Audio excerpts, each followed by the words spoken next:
തെക്കുവടക്കിലേക്ക് വീണ്ടും സ്വാഗതം. ഞാൻ വി കെ ചെറിയാൻ ഡൽഹിയിൽ നിന്നും, അശോക് എൻ്റെ സുഹൃത്തെ നാട്ടിൽ നിന്നും.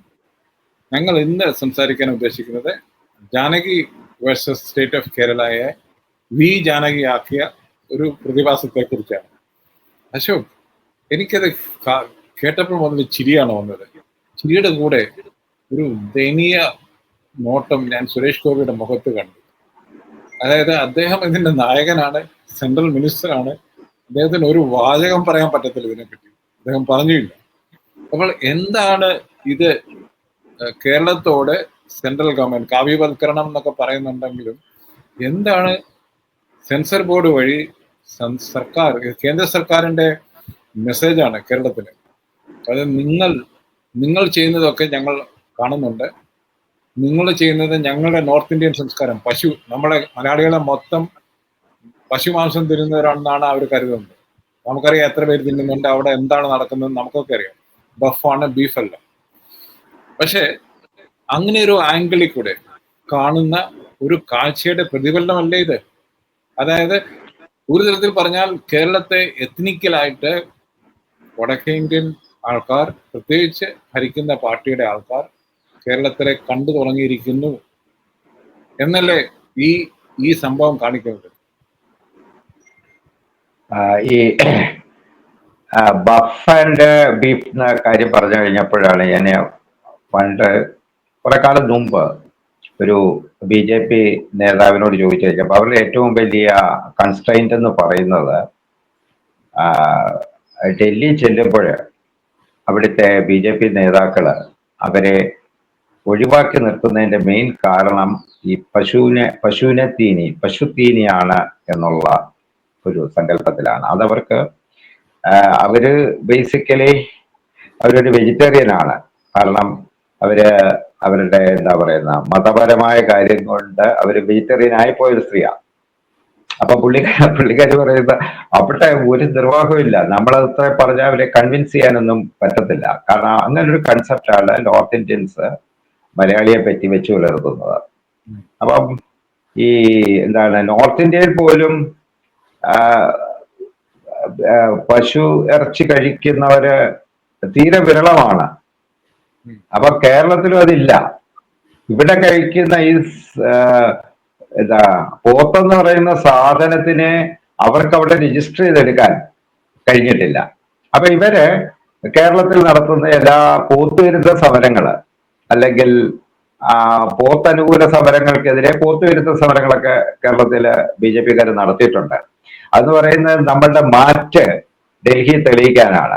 പക്ഷെ അവിടെ ഒരു കുഴപ്പം സംഭവിക്കും. അവിടെയും ഇത് അന്നേരം അവർ കൃത്യമായിട്ട് ഐഡന്റിഫൈ ചെയ്ത് പോത്തിനെതിരെയുള്ള സമരമാണെന്ന്.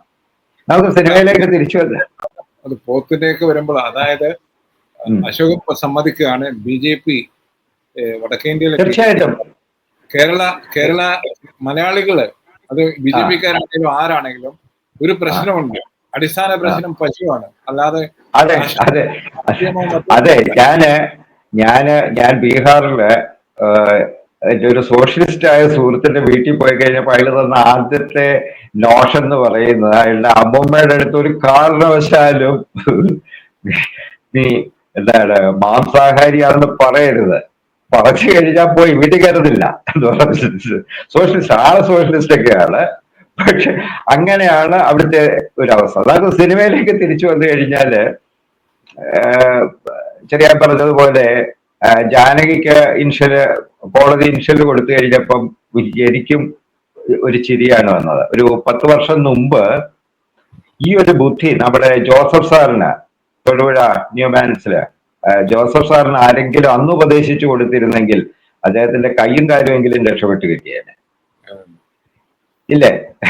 അങ്ങനെയാണ് എനിക്ക് തോന്നുന്നത്. കാരണം എന്ന് പറഞ്ഞു കഴിഞ്ഞാൽ അതിന്റെ അകത്ത് രണ്ട് സൈഡിലുള്ള മണ്ടത്തരം എന്ന് മാത്രമേ പറയാനുള്ളൂ.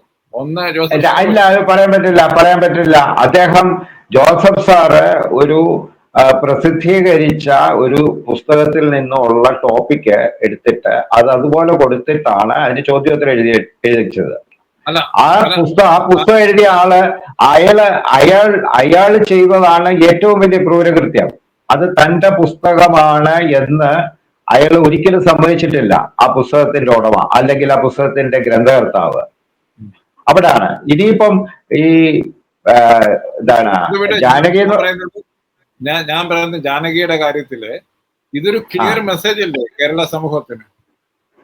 അല്ല, ക്ലിയർ മെസ്സേജ് എന്ന് പറഞ്ഞു കഴിഞ്ഞാൽ ഇതിന്റെ അകത്ത് എല്ലാ പക്ഷവും ഉണ്ട് എന്നാണ് എനിക്ക് പറയാനുള്ളത്. കാരണം ഈ സംഗതി അതിന്റെ അകത്ത് കാതലായ എന്തോ ഇഷ്യൂ ഉണ്ട്. നമുക്ക് ആ സിനിമ കാണാതെ പറയാൻ പറ്റത്തില്ല അതിന്റെ അകത്തെ കാതലായ ഇഷ്യൂ എന്താണെന്നുള്ളത്. അത് തന്നെയല്ല സിനിമയെ പറ്റി സിനിമ ഇറങ്ങുന്ന അല്ല ഒന്ന് പറയട്ടെ. എന്താ സെൻസർ ബോർഡ് പറഞ്ഞല്ലോ കാതലായ ഇഷ്യൂ എന്ന് പറഞ്ഞത് ജാനകി എന്ന ഹിന്ദു യുവതി അല്ല അതെന്ന് പറയുന്ന അതായത് ഒരു ക്രിസ്ത്യാനി ലോയറാണ്. അതാണ് കാതലായ ഇഷ്യൂ. അതെങ്ങനെ പറ്റുമെന്നുള്ളതാണ്. ഞാൻ അത് പറയട്ടെ. ഞാൻ അതിനെ സിനിമയ്ക്കകത്തെ കാര്യങ്ങൾ പുറത്തു പറയരുത് എന്ന് കേരള ഹൈക്കോടതി പറഞ്ഞിട്ടുണ്ട്. എനിക്ക് അതുകൊണ്ട് ആ സിനിമയെ പറ്റി നമുക്ക് സിനിമ റിലീസ് ചെയ്യാതെ റിലീസ് ചെയ്ത് എത്രയോ ദിവസം കഴിഞ്ഞതിന് ശേഷം മാത്രമേ അതിന്റെ കണ്ടന്റിനെ പറ്റി നമുക്ക് സംസാരിക്കാൻ പറ്റത്തുള്ളൂ. പക്ഷേ ഇന്ത്യയിലെ രണ്ട് പ്രധാനപ്പെട്ട സ്ഥാപനങ്ങളാണ്, അതായത് സെൻസർ ബോർഡും എന്താണ് സുപ്രീം കോടതിയും ഇതിന്റെ അകത്ത് സീരിയസ് ആയിട്ടുള്ള ഒരു മാറ്റർ കണ്ടിട്ടുണ്ടെങ്കിൽ there is something. അങ്ങനെ എടുത്തുകൂടെ? ഇല്ല, ഹൈക്കോടതി എന്താ കണ്ടേ? ഹൈക്കോടതി കാര്യമായിട്ടൊന്നും കണ്ടില്ലല്ലോ. ഹൈക്കോടതിയോട് നിങ്ങൾ അല്ല, അവര് സിനിമ കണ്ടു. അവര് സിനിമ കണ്ടു കഴിഞ്ഞ അല്ല അതിന്റെ ആ സിനിമയുടെ ടോപ്പിക്കില് അല്ലെങ്കിൽ അതിന്റെ ആ സിനിമയുടെ കണ്ടന്റില് അതിന്റെ ഗ്രോത്തില് അവര് എന്തോ എന്താണ് അസസ് ചെയ്തിട്ടുണ്ട്. ആ അസസ്മെന്റിന്റെ പുറത്താണ് ആ വിധി വന്നത്. എന്ത് വിധിയാണ് വന്നേക്കുന്നത്? പേര് മാറ്റി കഴിഞ്ഞാൽ കണ്ടന്റ് പേര് മാറ്റി കഴിഞ്ഞാൽ കണ്ടന്റ് മാറുമില്ല എന്നുള്ള സിനിമ വന്നതിന് ശേഷമേ നമുക്ക് പറയാൻ പറ്റത്തുള്ളൂ. സിനിമ റിലീസ് ചെയ്യാതെ പറയാൻ പറ്റത്തില്ല. ഇപ്പം അതല്ല, അതുകൊണ്ടാണ് എനിക്ക് ജോസഫ് സാറിന്റെ കാര്യം പറയേണ്ടി വന്നത്. ജോസഫ് സാറിന്റെ ചോദ്യ പേപ്പർ ജോസഫ് മാഷിനെ കൊണ്ടുവരേണ്ട കാര്യമില്ല. ഉണ്ട്, ജോസഫ് മാഷെ കൊണ്ടുവരേണ്ട കാര്യമുണ്ട്. ജോസഫ് മാഷും ഒരു കലാസൃഷ്ടിയെ എന്താണ് ഒരു കലാസൃഷ്ടിയെ ഡിപ്പെൻഡ് ചെയ്തിട്ട് ചെയ്തൊരു കാര്യത്തിനാണ് സ്വന്തം അവയവം നഷ്ടപ്പെടുത്തേണ്ടി വന്നത്. സൃഷ്ടിയല്ലോ ഇത്. ഇവിടെ പറയുന്നത് ജാനകി എന്നുള്ള പേര് ഉപയോഗിക്കുന്നതിൽ ഞങ്ങൾ ഒബ്ജക്ട് ചെയ്യുന്നു. അതെന്താ, ഇത് സിനിമയായാലും ഒരു എന്താണ് നാടകമായാലും ലേഖനമായാലും ആ സൃഷ്ടി അത് പബ്ലിഷ് ചെയ്ത ഒരു സൃഷ്ടിക്കകത്ത് ഇത്രയും സംഭവിക്കാമെങ്കിൽ ആ ഒരു പശ്ചാത്തലത്തിൽ നിന്നുകൊണ്ടായിരിക്കത്തില്ലേ കോടതിയും സെൻസർ ബോർഡും ഇങ്ങനെ ഒരു കോടതി ഇതിനകത്ത് ന്യൂട്രൽ ആയിരുന്നു. ഒരു കോടതിയിലും ഇന്ത്യയിലെ ഒരു കോടതിയും ഫ്രീഡം ഓഫ് സ്പീച്ച് എന്ന് പറഞ്ഞ് സുപ്രീം കോടതി പറഞ്ഞിട്ടുണ്ട്.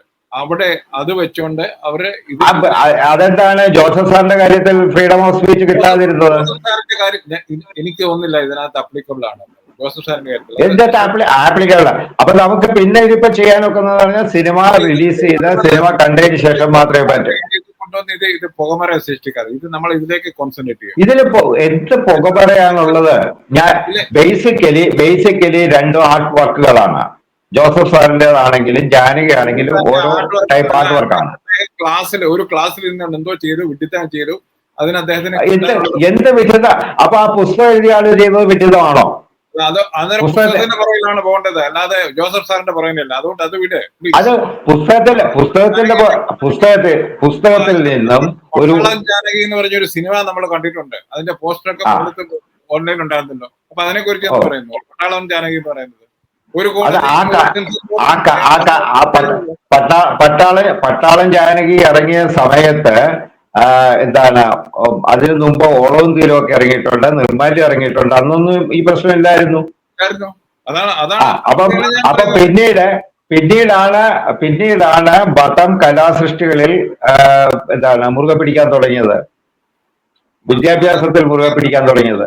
അല്ല, മതം പിടിക്കാൻ തുടങ്ങിയത് ചില പാർട്ടികൾ മതത്തെ മുന്നിൽ നിർത്തി എല്ലാം കാണാൻ മനുഷ്യരെ പ്രേരിപ്പിക്കുന്നു. അതുകൊണ്ടാണ് പ്രശ്നം. അത് സ്വാഭാവികം. കാരണം വോട്ട് കിട്ടുന്ന അല്ല, മതത്തിന്റെ കാര്യമാണ് ഞാൻ പറഞ്ഞത്. മതം വോട്ട് കിട്ടുന്ന സ്ഥലത്ത്, മതമല്ല മതരാഷ്ട്രീയം വോട്ട് കിട്ടുന്ന ഏത് ഭാഗത്തും കുഴിക്കാൻ നോക്കും. അത്രേ ഉള്ളൂ. അല്ല, അവർ അധികാരം പിടിച്ചിരുന്നു. അതുകൊണ്ടാണ് നമുക്ക് കൺക്ലൂഡ് ചെയ്തുകൂടെ? അത് ഓക്കെ, ആയിക്കോട്ടെ, അങ്ങനെ ആവുന്നതിന് കുഴപ്പമൊന്നുമില്ല. പക്ഷേ ജനം പൊട്ടന്മാരാണ് എന്ന് നമ്മൾ കരുതരുത്. ജനം ഈ സിനിമ കണ്ടു കഴിഞ്ഞിട്ട് ഒരു തീരുമാനം പറയട്ടെ. അതിന്റെ അകത്ത് പേര് മാറ്റേണ്ടതായിരുന്നോ? തീർച്ചയായിട്ടും അതാണ് ഏറ്റവും നല്ലത്. ഇപ്പം സക്കറിയ ഒരു എന്തോ ഒരു കഥ ക്രിസ്ത്യാനികൾക്ക് ഒബ്ലിക്ലി മെൻഷൻ ചെയ്തുകൊണ്ട് വന്നപ്പോൾ ഒരു ബിഷപ്പ് റിജക്ട് ചെയ്തു. അപ്പോൾ സക്കറിയയുടെ ഒരു ലേഖനത്തിൽ അദ്ദേഹം പറയുകയുണ്ടായി, ഒരു കഥ കൊണ്ട് കേരളത്തിലെ ക്രിസ്ത്യൻ സഭകൾ തീരുന്നുണ്ടെങ്കിൽ അങ്ങ് തീർന്നു പോകട്ടെ ബിഷപ്പെ എന്ന് പറഞ്ഞ പോലെ ഒരു പേരുകൊണ്ട്, ജാനകി എന്നുള്ള പേരുകൊണ്ട് ഇന്ത്യയിലെ ഹിന്ദുക്കൾ മുഴുവൻ തീരുവാണെങ്കിൽ എനിക്ക് ഇല്ല, ഇത് തീരത്തില്ല. അതായത് ഇത് തീരത്തില്ല.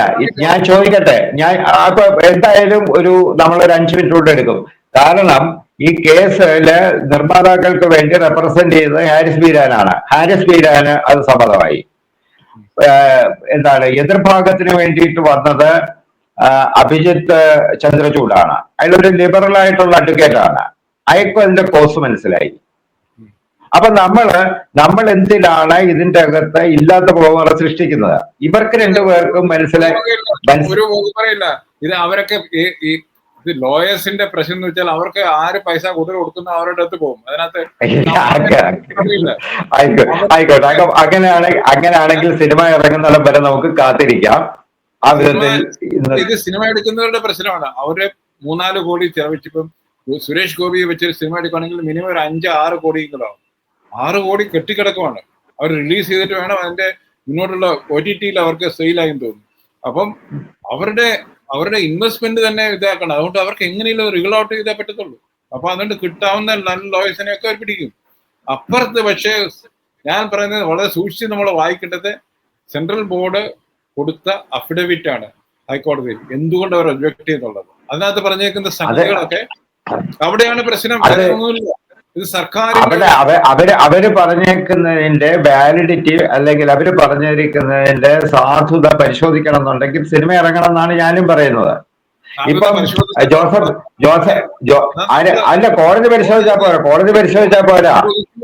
കോടതി പരിശോധിച്ചു, എല്ലാവർക്കും മനസ്സിലായി കോടതി ഇത് തള്ളാൻ പോവുകയാണ്. അതുകൊണ്ട് ഒരു ഫേസ് സേവിംഗ് നിലയിൽ ഏത് നിർമ്മാതാവും പറയും ശരി. ഇതൊക്കെ എന്ന് പറയുന്നത് നറേഷനാണ്. കോടതി അങ്ങനെയൊന്നും കോടതി കയറി പറയുകയല്ല. ആ സിറ്റുവേഷനിൽ പെട്ട ഒരു ഫിലിം മേക്കറെ എനിക്ക് മനസ്സിലാക്കാൻ കഴിയും. ആ രംഗമായിട്ട് എനിക്ക് പരിചയമുള്ളതുകൊണ്ട് 5 കോടിയുടെ റിസ്ക് ഒരു സിനിമ എടുത്തേക്കാണ്. അപ്പൊ അത് കെട്ടിക്കിടക്കുവാണ്.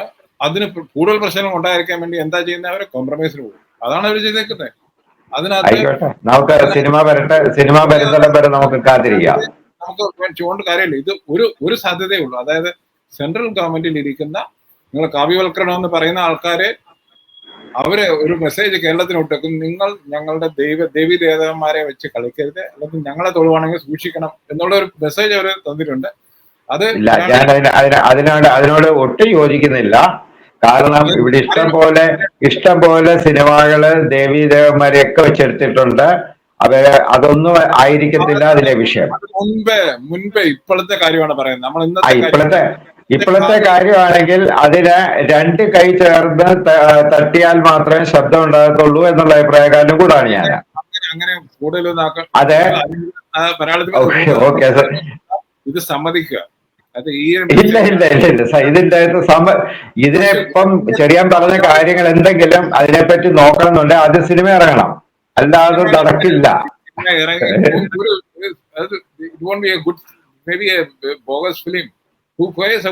ഇതൊരു പേരിന്റെ പേരിലാണ് ഈ പ്രശ്നം. അതിന് ഹരീഷ് ദേവ് ഒരു വക്കീൽ കൊടുത്തിട്ടുള്ള ഒരു അയാള് കൊടുത്തതിന്റെ അകത്ത് ഹരീഷ് ഇപ്പോഴത്തെ അല്ല, അങ്ങനാണെങ്കിൽ ഇപ്പോഴത്തെ ഒരു സ്ഥിതിവിശേഷം അനുസരിച്ച് ഹരീശൻ എന്ന് പറഞ്ഞ് പേരിടാൻ പറ്റത്തില്ല. പക്ഷെ വി ഹരീശൻ എന്ന് പറഞ്ഞിട്ട് ഒരു കഥാപാത്രത്തിന് പേരിടാം. ഹരീഷ് വാസുദേവൻ വി ഹരീഷ്. ഞാൻ പറയുന്നത് വി എന്നുള്ളത് വിക്ടറി ആണോ, ആർക്കെങ്കിലും വിക്ടറി ആണോ, അതോ വി നമ്മൾ അപഹാസ്യരാകുന്നു എന്നുള്ളതാണോ എനിക്കറിഞ്ഞൂടാ. നമുക്ക് അതുകൊണ്ട് ഇതൊരു ഒരു അൺഫോർച്ചുനേറ്റ് സിറ്റുവേഷൻ ആണ്. ഇതാണ് ശരിക്കുമുള്ള കാവ്യവൽക്കരണം. മനസ്സിനെ ഐഡിയോളജി ഇതിനെ ഞാൻ വീണ്ടും പറയുന്നു, ഇതിനേക്കാളും അൺഫോർച്ചുനേറ്റ് ആയിരുന്നു ജോസഫ് സാറിന്റെ കഥ. നമുക്ക് തൽക്കാലം ഇവിടെ അവസാനിപ്പിച്ചുകൂടെ? പാസ്റ്റിലേക്ക് പോയി ഇത് നിങ്ങളുടെ ഈ പാസ്റ്റിലേക്ക് പോയിക്കൊണ്ടിരിക്കുക. എപ്പോഴും നമ്മള് ഇന്നത്തെ ഫ്യൂച്ചറിലേക്ക് പോകൂ, അത്രയേ ഉള്ളൂ എനിക്ക് പറയാം. ഫ്യൂച്ചറിൽ അതൊക്കെ ശരിയായിക്കോളൂ. ഫ്യൂച്ചറിൽ അതാണ് ശരിയായിക്കൊണ്ടിരിക്കുകയാണ് ഓരോന്നും. അപ്പം നന്ദി, നമസ്കാരം. വേറെ വിഷയമായി ഞങ്ങൾ